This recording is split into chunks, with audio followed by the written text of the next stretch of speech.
Hindi pa sana ako magko-content mga Lodi, pero may nasagap tayong chismis.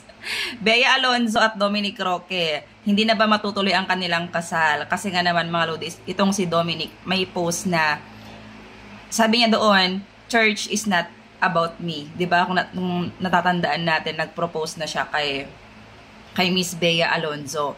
Then napapansin ng mga netizens na hindi na sila nag-like each other sa mga posts nila sa mga social media. Pero ito 5 days ago or 4 days ago yata, nag-post pa si Bea Alonzo sa kanyang Facebook page na nag-Japan nga sila ni Dominic. So may vlog sila doon.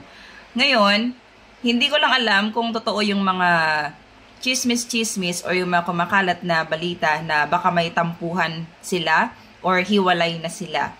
At isa pa mga Lodi, hindi na daw suot ni Miss Bea Alonzo yung engagement ring. So, wag muna tayo mag-assume kung totoo nga naman talaga na hiwalay na sila kasi nga naman nung mga isang araw lang or yun 4 days ago nagkasama pa sila sa isang vlog, 'di ba? So siguro may tampuhan lang naman. Minsan kasi no, kapag may mga post yung mga artista na kakaiba or may laman, may ibig sabihin talaga. Syempre, pag-uusapan talaga yan ng mga netizens. Alam niyo naman dito sa social media, ang daming chismosa at marites katulad mo.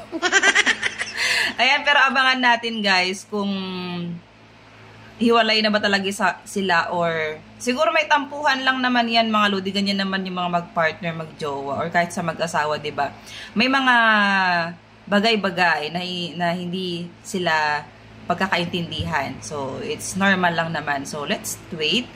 Pero kung totoo naman na talaga ay hiwalay na sila, naku sayang naman mga Lodi kasi napabalita pa na pinaghahandaan na ni Dominic Roque yung kanilang kasal mga Lodi. Ayan, wait tayo sa mga chismis.